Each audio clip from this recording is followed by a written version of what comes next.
You have some narrative in your mind that is so negative that when you look in the mirror, you see somebody worth trashing. You see what's wrong. You pick apart your appearance. And I want to reverse that, because here's the deal about self-confidence. Self-confidence begins with you. You realize the word self is in there, right? I can't give you confidence. I can give you a little boost. I can give you tools. I can encourage you. But confidence is forged in fire. It's something that's within you. And here's the thing I want you to realize about confidence. You are a confident person. That's why you miss feeling that way. You can only miss what you know.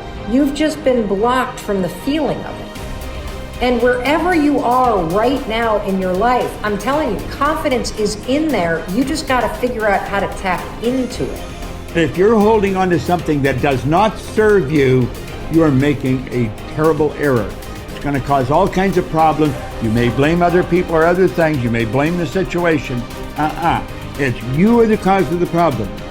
The man that told me to pick up this book and read it, Ray Stanford, he had a saying. He used to say to me, Bob, you're the only problem you'll ever have, and you're the only solution. I think it might have taken me 5 years to understand it. But I do understand it. And you know something? I am the only problem I'll ever have, and I am the only solution. Don't hold on to anything that is not serving you. Reject it. You know the beautiful part about having an inductive reasoning factor? That's the part that chooses thoughts. You can accept or reject. The beautiful part of your mind, you can accept or reject anything that comes into your world. Accept or reject it. It's a choice. Don't hold on to anything that is not serving you. If we play the victim role, then we are using our personal power to be helpless. If we decide to accept responsibility, then we don't waste time blaming somebody or something out there. Some people feel guilty for creating illness or poverty or problems. They choose to interpret responsibility as guilt. And some members of the media like to refer to it as New Age guilt. These people often feel guilty because they believe that they have failed in some way. However, they usually accept everything as a guilt trip in one way or another, because it's another way to make themselves wrong. And that is not what I'm talking about. If we can use our problems and illnesses as opportunities to think about how we can change our lives, we have power. Here's something I want you to keep in mind. Life is a fight for territory. And once you stop fighting for what you want, what you don't want will automatically take over. In the past, if you look at it, people have perceived themselves as victims of everything around them, victims of circumstances. And then we go, oh, I'm sorry, life did not give me those wonderful things that other people have. And the simple reality is, no, if you have an issue, it's not the outside. This is what we've always, universe, give me something. We now know that our issues are internal. It's our own subconscious beliefs that we've been programmed with of disempowerment. Like when a child is growing up and getting its programs, so think of what things parents say. Oh, you don't deserve this. Who do you think you are? I mean, the parents didn't mean that for your whole life. They were trying to, goad you, needle you to make a change. So they would say these things. 95% of our life comes from those programs. So if you have disempowering beliefs about who you think you are, because you got them from other people, that's how you know who you are. These disempowering beliefs play 95% of the day in an average person's life. So I say, my wishes and desires, I want success, I want great relationships, I want all these wonderful things, I want health. I go, well, that's conscious mind, because conscious mind's creative. But as science reveals, only 5% of the day are we operating from our own personal wishes and desires. 95% of the day we operate from the programs that we got in the first 7 years. And if those programs, which psychologists have told us 70% are negative and disempowering and self-sabotaging, I say, good, apply these 95% of the day in your life. And you realize why your life is a struggle. It's not a struggle because the universe is not providing. It's a struggle because your own consciousness is not accepting. And this is where we have to change. And so getting control of your mind, taking charge of your consciousness is a way of overcoming those limitations. There are many different ways to take this control back in your life. And one of them is the ability to, like in yoga, for example, to be the master of your mind and not let it run the monkey mind. Let it run. No, I want this. Don't let this other one go. And so overcoming the old self allows us to become somebody else. And there is that period of transition. Yeah. I call it the void, where there's just not a lot happening.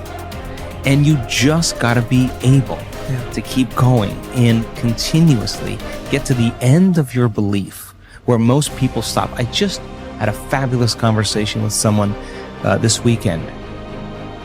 Broke through to the other side, and now there's so much magic happening around this person, but she's worthy now to receive it. And that is the key, because the universe only gives us what we think we're worthy of receiving. So we got to become initiated into this and understand it. Thousands of years of programming that says that we have to change things matter to matter, in three-dimensional reality, and it will take time. But to begin to connect to that resource called the quantum field and create from the field instead of from matter, there's a lot of unlearning that has to go on. You have to really begin to mentally rehearse.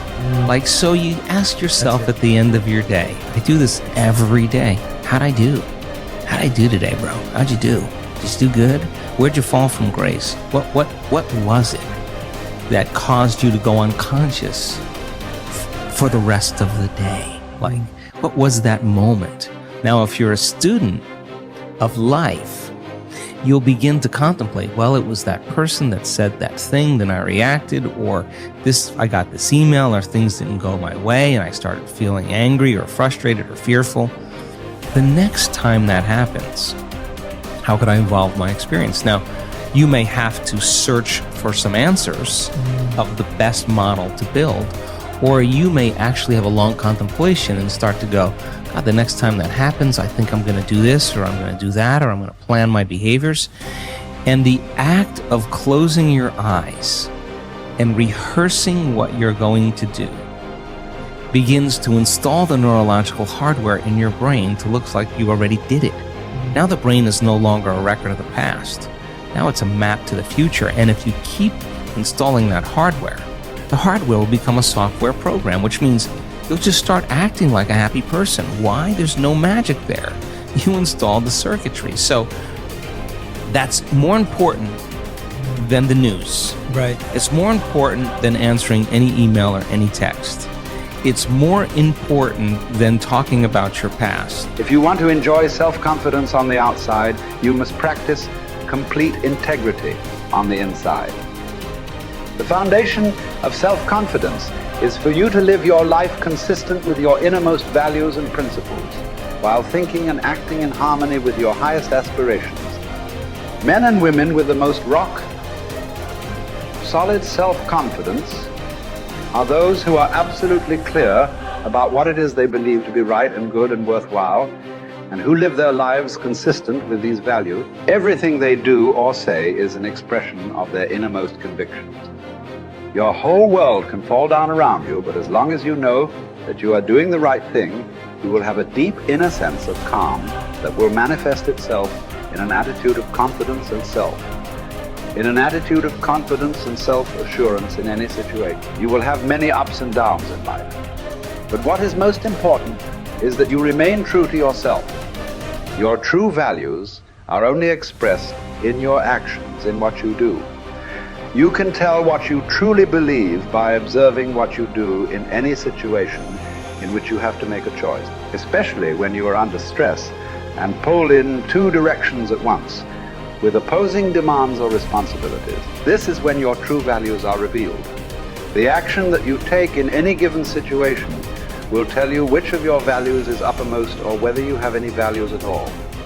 It is not what you say, hope, wish, or intend, but only what you do that counts. Your choices of the actions you take tell you unerringly who you really are. You can develop within yourself a superb set of values by acting as though you already had those values.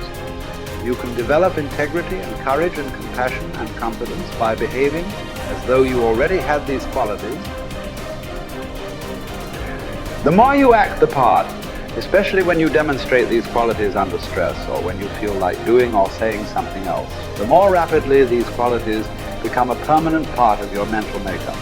The more you practice good values, the more rapidly you become a truly superior person. The keys to developing the unshakable self-confidence that will make everything else possible for you are self-control, self-mastery, and self-discipline.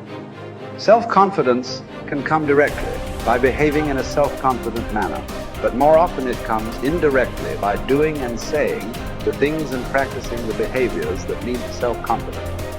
The most important self-development behavior is living consistently with your highest values at every opportunity